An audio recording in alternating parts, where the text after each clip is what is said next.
Hey, welcome to this radio video, and this is my brand new QFX J 21U boombox. Basically, it looks like an 80s boombox, and it supports AM, FM, has shortwave in 2 bands from 5.5 to 20 megahertz.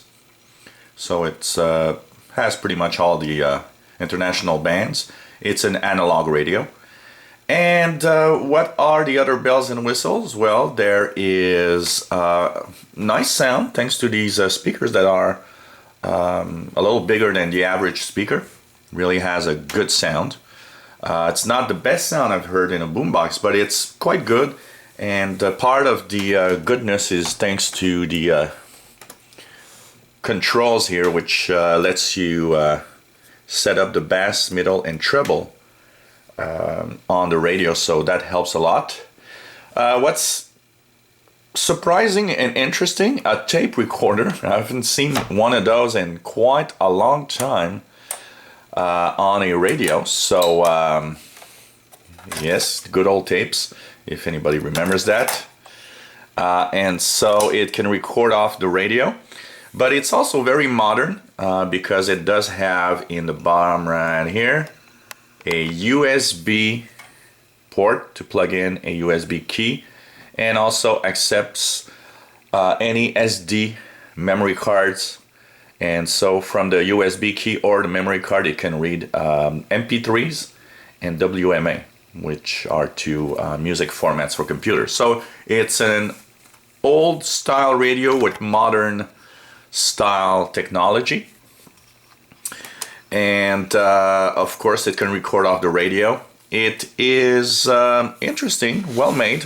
When you pack the 4D type batteries that are needed to make it work, it is quite heavy. It has that nice little handle here to bring it along.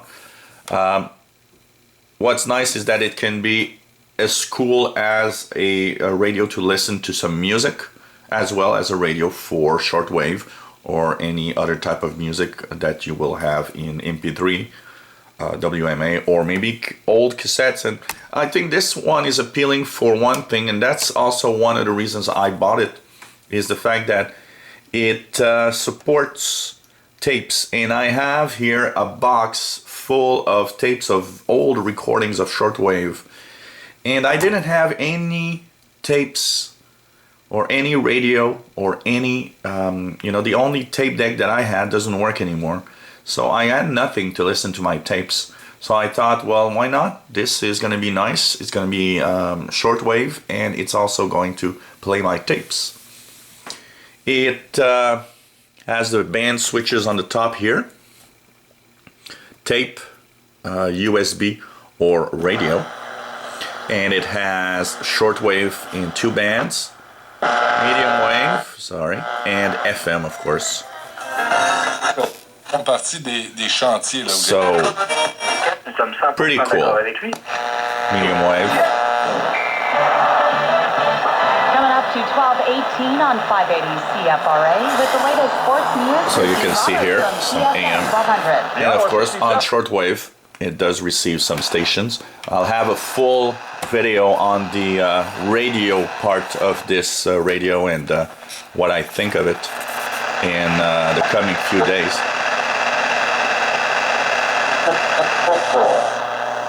And that which is hope is not yet fact. So here we're in a noisy environment, but gives you an idea that it does work and does do pretty much what it does. I of course recorded, for example, on the tape here, some Radio Romania that I was listening to last night, because I tuned around and played with it for a few hours last night. We'll play a little more with it today, and the next video is going to be on the radio performance. Victims of earthquakes, typhoons, and other natural disasters.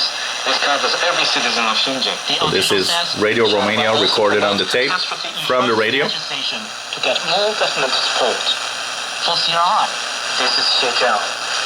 Well, this year's session China radio, sorry. I started with China radio. I have Radio Romania a little more, a little later. Conference is already drawn to a close. But that is a cool feature where you can record on tapes some shortwave listening. Great sound. Apart from that, you have your volume control on the top right. So the control for the volume right here on the top. Band switch, selection of what you want to listen to. There's the tuning knob right here. There's a earphone jack here. And there's a possibility to operate this radio off of a transformer. But what's interesting is that this radio has and comes with its own little cord, power cord for North America. So you don't need any external power adapter. It has its own power cord for North America that is right here. So it just goes into this plug here. And you just have these two pins for North American electricity. And it operates off 4D batteries that you see in here. No word yet of how long the batteries last. It's kind of a little difficult because if I listen to the tape, for example, it will draw more power than if I, listen to radio or MP3s, volume level also. And on the left side, there's nothing really. Very sturdy handle. Feels quality, and it's amazing because when I tell you the price of this radio, you're going to be a little surprised. And I'm really, this shows you how, today's technology and the fact that it's made in China, how really cheap things can become. So overall, I'm quite satisfied, and look for my video on radio performance that I will do later on today. It's available on the internet for a price of, with shipping, because the problem with this radio is the fact that it has a big box, so it has to be sent. It costs more to send via mail, and the radio itself is about $25 to $30, depending on the source where you're going to buy it. Mine came up to about 45 Canadian dollars, which is close to 40 US dollars, for the reason that shipping is as expensive as the radio itself, or almost. So that's probably the biggest problem, is the shipping is almost as high as the radio. But there are a few out there that told me that they bought it at some stores in the US for like $26. So if you can pick up one at a local store, that's cool, because you'll have it for less than 30 bucks. So imagine for 30 bucks or less, you get a tape, player, recorder, AM, FM, 2 shortwave bands, and a USB and SD card, MP3 or WMA player. The controls feel quality. I mean, they are firm. They are, a little hard to move. They do feel like quality. The switches feel okay also. They don't feel that flimsy. I was scared of that a little bit for the price. Control for tuning also doesn't look flimsy. The only flimsy part, the one that I find looks cheap, is the tape part, where if I eject, for example, this tape, don't take the door onto an edge here or here, because it does twist. It's very, very cheap plastic, so it's a little, either you use your full fingers or really in the middle to close it. But apart from that, the controls on top are okay. They do feel a little flimsy also. I don't know if you use a lot the tape here. I don't know how long these are going to last, but keep in mind that you're dealing with a less than 30 buck radio basically. And so the bass sound quality is good, like I said, with the bass, treble, and middle buttons, separate buttons for the sound quality. And that's good, because on shortwave You know, sometimes you've got these little high-pitched tones that are called heterodynes. You can, you know, turn down the treble and you'll actually block it out at some point.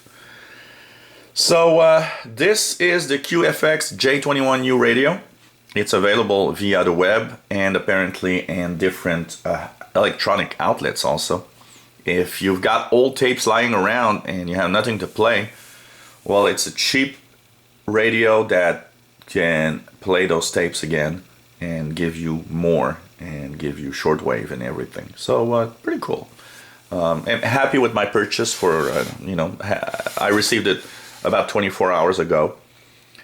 Took not much more than 5 or 6 days to arrive from the United States to here, and in the past 24 hours I've used it maybe 2 or 3 hours. I'm quite happy with it actually. So for the price, I think I got something that's cool, and can make a great kitchen tabletop radio thanks to the power cord. This can be your everyday radio in the kitchen, and you have all the bonuses that are cool. So I'm going to talk a little more about radio reception in the next video. And one last little thing here, you've got the power indicator, which is mostly for power level of the sound. So if I turn it on and actually put the volume control, you see that the higher I put the volume, the more lights. These are not used for S-meter type signal strength. That does not work like that here on this radio. It's really sound level actually. And you've got that little power light here that lets you know that the radio's on, which is interesting because when you're on the SD card reader, it's actually a little, if it wouldn't be with this light, you probably could leave it on without even knowing and drain your batteries, and at least you have the light to tell you, hey, there's the radio's on. So these, you know, nice, lots of little quirks and quirks for the price, and I think it's pretty cool.